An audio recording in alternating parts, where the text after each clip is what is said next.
Hey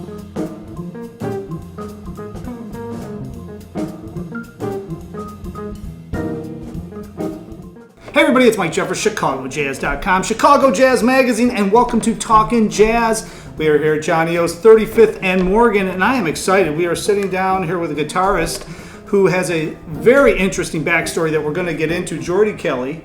He's in town, permanently now you're in town, but we're going to talk about your different things that you've been doing. He was in the Navy band. He's got a lot of great stories. We're going to talk a little bit about that. But first, you have a very exciting jazz gig happening every Sunday throughout the entire summer up until Labor Day on the ChicagoLine.com. It's called the Fort Dearborn Jazz Cruise. It actually leaves, and I'll get all the plugging in out of the way here now, so hang on.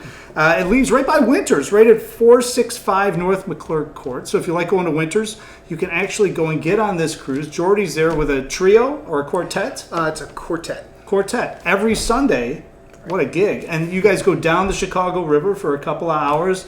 You can have cocktails. There's a full bar. There's little munchy things, appetizers that you can also get on the boat.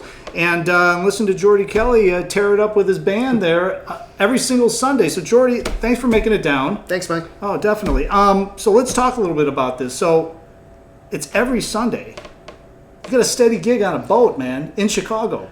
Yeah. It doesn't get better than that. Pretty lucky that that it happened for me that way. Yeah. So let's talk a little bit about it. So who is it? It's you with an organ trio or something, or a vocalist, or who's doing it? I have a vocalist every week, and I have either drums and B3 or drums and bass. It depends on who's available and all that stuff, right? I like to use organ, but he's not always available. Right. So people get on. They back out of the port there, and they go down the river. Now, what are they going to hear? So you bring on different vocalists. I saw you had Kerry Johnsrud. I think Michelle Thomas has done some stuff with you. So that's who I have this summer. Last summer, I worked with Kerry and Michelle and Amanda Wolf and Jeannie Tanner and some other vocalist too. I just can't recall. But just the whole mixture. Just the whole mixture. And this year, Kerry and Michelle are doing the whole thing. So what's the coolest part about this thing? I mean, you're a musician. You get to play tunes, obviously. But, I mean, if you're getting on there and you want to hear jazz, but then you also...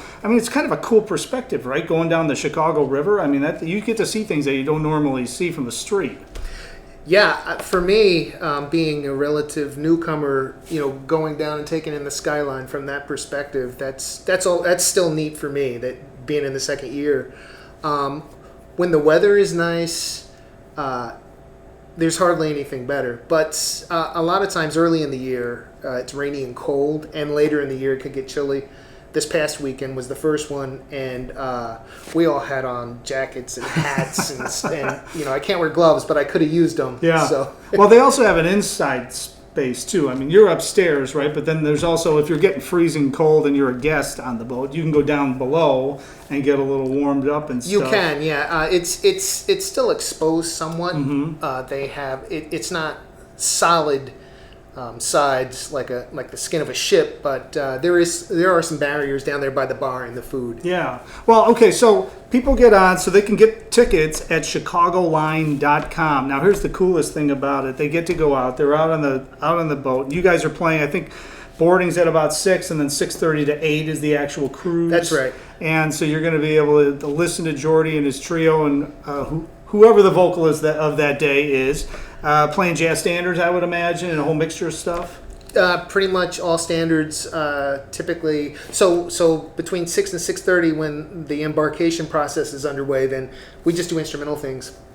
And then when the vocalist comes up, either Kerry or Michelle in this case, they just call whatever tunes they want to do. But it always ends up being standards. Yeah. So you get to have that experience. Yeah. And then here's the other cool thing about it, and everybody has heard me talk about Winters Jazz Club. This is literally docking behind Winters Jazz Club, right there. So you can actually get off the boat and then go into Winters Jazz Club and see a set of Winters. So you can actually do a double dip, be out on the river, check this whole thing out, which is a really cool experience. And for those of you that have never been out on the Chicago River, even the lake, but on the Chicago River, it's very cool because they go down, and I think you can attest to this. You'd be surprised at how close you get to the bridges. Oh, yeah. You get to inspect the bridges as you go under them because they're right there. Yeah, you could, if you stood up and you're relatively tall, you could jump up and touch them. And it's really kind of, the first time we went through, it's really kind of a weird situation, Doppler effect, and the way it echoes as you're going through, because the sound is kind of out there, and then it gets really encapsulated, and it's really loud all of a sudden, and it's just a weird vibe. I remember I played on top of one of those one time, and we were going down the river, and we weren't paying attention. And luckily, bass player, Nick Schneider, just happened to look to the left and whoa! And he pulled his bass down because otherwise it would have hit the bridge. So, you never know. It's that kind of excitement, though, that you get by being on the top of a boat. Yeah, super close. And they're, I wouldn't call them hecklers, but they're folks that are up top as you're going under. Hey, going nuts. No one's thrown anything yet. But well, that's encouraging. That's the season's just beginning. Yeah, and we don't encourage that. So don't wait for Geordie on a bridge. Yeah. So now you've got this happening, which is very cool. So it's every Sunday. Of course, GeordieKelly.com. We're going to link that up below so you can check out his website and see where else he's playing. ChicagoLine.com is where you can go on. You can get tickets there. And it boards at 465 North McClurg Court. I'm sure that if you're wandering around downtown coming from Navy Pier and you remember, oh, wait, it's Sunday, it's like 5:30, we should go on this thing, you could probably walk up and get tickets too. I'm sure there's a ticket booth and there's different ways for you to get on board right then and there of that day if there's availability. So let's talk a little bit about your background, because I wanted to be sure we touch on this show. So you are retired, we were talking off camera, from the Navy Band. That's right. And you were in the Navy Band for how many years? More or less 22. 22 years. So you were in college for music, and you decided, you know what, I get out. Yeah. Even if I have a degree and I walk into a jazz club, it doesn't mean I'm going to get hired. Right. So I probably should go in the Navy. Yeah, I was. There's so many good players in the Navy. That's why I'm asking. There are a lot of great players in all the branches. Especially these days, it's more and more competitive to get in. Yeah, so I was in graduate school, and at that time, going back 25 years, I had young children and a wife, and wanting to provide for them, and at the same time doing I was knee deep in grading papers and doing sight singing lessons, and I was like, do I really want to do this? Because I thought I did. I was going to get my doctoral and just go become a professor, and I thought, I don't know, so I'm going to try this out, and if it's a mistake, it's only a 4-year mistake. That's one way to look at it, right? That's one way to look. I mean, 4 years kind of, it can't, the older I get, the quicker that is. It's more compressed. Right, yeah. So I joined, and the first place they sent me was Navy Band Great Lakes up here north. Oh, okay. And that was mid-'90s, and about 2 years in, I was ready to call it quits, and then my wife at the time, who's Italian, we got offered to go to Naples, Italy. And I told the guy that offered me that gig, I was like, man, I don't think so. I think I'm done. And he said, well, just go home and talk to the wife about it. And that was the end of that. She's Italian. Yeah, right. What are you talking about? So off I went, and here I am. So you got stationed in Naples. I've been overseas, stationed overseas twice. Once in Naples, Italy, and once in Yokosuka, Japan. Wow. And I was in Japan just before returning back. Yeah. So let's talk a little bit about this, because we were talking off camera. I think this is pretty fascinating. I mean, just describe what, you're in the Navy Band. I mean, you were playing a lot of functions. You were actually stationed in Washington, D.C. too, right? So, I mean, obviously we were talking a little bit off camera about that too. And there's so many events and ceremonies and stuff that, I mean, you're constantly busy if you're in the Navy Band, right? Hundreds of gigs a year. Yeah. You're not getting paid by the gig, by the way. You're on salary, just so That's you know. Okay. right. Just all the musicians that are running to enlist right now. It's a great gig if you can, if you know what you're getting into, whatever. But yeah, in DC, for example, there's a ceremonial unit that goes and does Arlington Cemetery all day long, 365. Really? Yeah. Snow, heat, rain, other than lightning. They wouldn't do it then. Mm-hmm. Concert bands, jazz bands, different little combo type things. Woodwind quintets, brass quintets. I was in a jazz trio. And was that like your main deal was like a jazz trio, or would they put you in a big band or something? You wouldn't have to go play concert band stuff, obviously. Well, right? so when I was in that position, I was playing, I was asked to play in this trio. So I played guitar in that trio. Mm-hmm. It was guitar, bass, and vibes. Oh, okay. And all standards and things like that. And then I also did conducting of the concert band and that ceremonial band that would go and render honors in Arlington, for example. An old World War II vet maybe passed away or something like that. We'd go and they'd have 21 gun salutes and all that. Very a whole ritualistic thing to include Tomb of the Unknown Soldier, where they lay wreaths, going to the White House, playing for the Secretary of Defense counterpart from another country or something like that. All kinds of just weird things that I never knew about till I got there, Right. But well, and that's the thing too, is because you went to music school and then you were kind of moving up in the ranks, right? So you were starting to schedule stuff. So that's probably why all of a sudden you started conducting things. Right. You were kind of like the guy in charge. Yeah. So you wanted to be there, and so nothing got screwed up. I would imagine it's just like running a gig in Chicago. It's no different. Got a lot of valuable skills in that because running up to a gig that you're having crazy high level dignitaries at, it can be nerve-wracking. But interestingly, there is a funny story that I have about doing an arrival ceremony, is what they call it, on the Navy Yard in DC. I was actually conducting this, and it's called a CNO arrival, Chief of Naval Operations. And that just means CNO is coming and he has a counterpart from another country, so on and so forth. Skunk Baxter was working, he probably still is working in DC as some sort of contractor, because somehow the technology that he used in building amps was used for defense purposes. I don't know in what way. So he's an amp builder. He's an amp. He's a guitar player, Doobie Brothers and different things like that. And so he was a defense contractor. Same big mustache and the long ponytail. Looked so out of place. But so I saw him and I met him. I was like, Skunk Baxter? It just looked so weird. But he was friends with that admiral. And he showed up to the band room. He's like, hey, man, can I borrow this amp? He had something to do with the Roland amps. And I'm not exactly sure, because that's not really my scene as much. But something about that technology was applicable to the defense. No kidding. And he was there, and for that ceremony, he had played on a Strat and that Roland JC 100, the jazz chorus. Played America the Beautiful for that CNO. Oh, and I was there. I was like, oh man, that's Skunk Baxter playing. So you see a bunch of crazy stuff, man. I got so many stories. It's nuts. Oh, I'm sure. We were talking a little bit. You did stuff for the president. You did stuff for the Secretary of State. You did stuff. So but you're there, and since you're in the Navy, they're just like, okay, well, this guy's in the Navy. It's no big deal to them, and it's no big deal to you, maybe, because it's just, this is what we're doing here, right? Yeah, you really do kind of rub shoulders with folks, and you're there with instruments and a uniform, and hey, how you doing? It's nothing to talk, them to talk to you and stuff. Right. Now you see them on CNN or something, you're like, wow, okay. Yeah, I remember being there. That's kind of that's weird.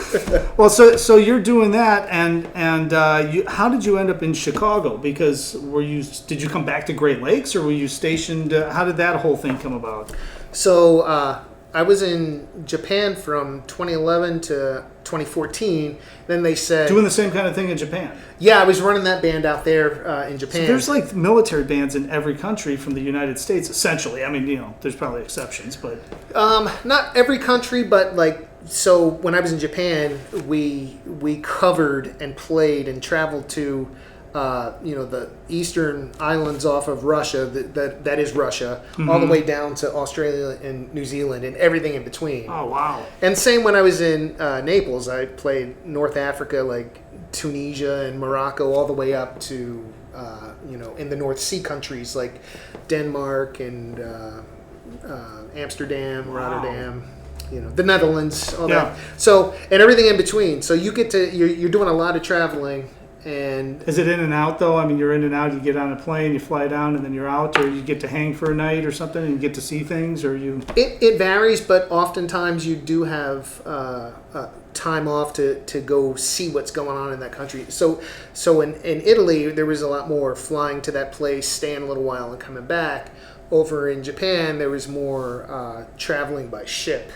Oh, okay. So you got to play on the ship too, or you guys are just rehearsing or whatever? Or? Yes, there we had a rehearsal space under the helo deck in the back, and We would play functions on board the ship, but mainly when we pulled into port, that's when we'd go out and canvas whatever country we were in or whatever city. And the department would set those up, right? So you'd have, okay, we've got to hit 3 or 4. These are our 3 gigs that we're doing in this port or whatever it is. To a certain degree, it was actually there's a public affairs officer that's on the ship, and then so basically, I'm picking all these gigs, lining these up based on what we've done on the past, and running it past the public affairs guy, saying, so we want to target whatever it is you're trying to get to and that sort of thing. Because it's all PR, right? I mean, that's what they're trying to do is just relationships and that whole thing. Exactly. To spread goodwill, Yeah. and here's jazz, and here's the band, Yep. or here's this band or that band. Exactly. Wow. That's Yeah. amazing. Yeah, it was pretty fun. So how did you end up coming back to Chicago? So you were in Japan, you said. Right, I was in Japan, and then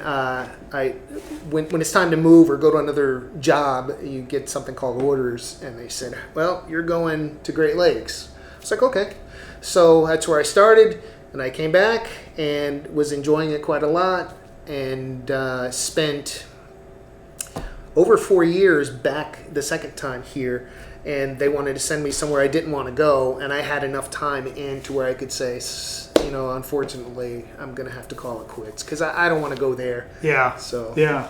Well, so you're at Great Lakes. I mean, is that when you started driving in and out of the city and coming down and sitting in and stuff? I mean, 'cause Yeah. you were meeting people at that point, so it was probably pretty good. Well, right? so the first couple of years I didn't do much of that, though I was living, when I first got back, I was living in Uptown, and I would go to Ravenswood, take the metro up every day. Oh, okay. So the first 2 years I was back, I didn't do anything in the city because nothing's worse than, so in all those years I was in, I moved 13 times. Oh, really? Yeah, nothing's worse than like establishing some roots a little bit and getting entrenched even a little and then having to leave. It kind of stinks.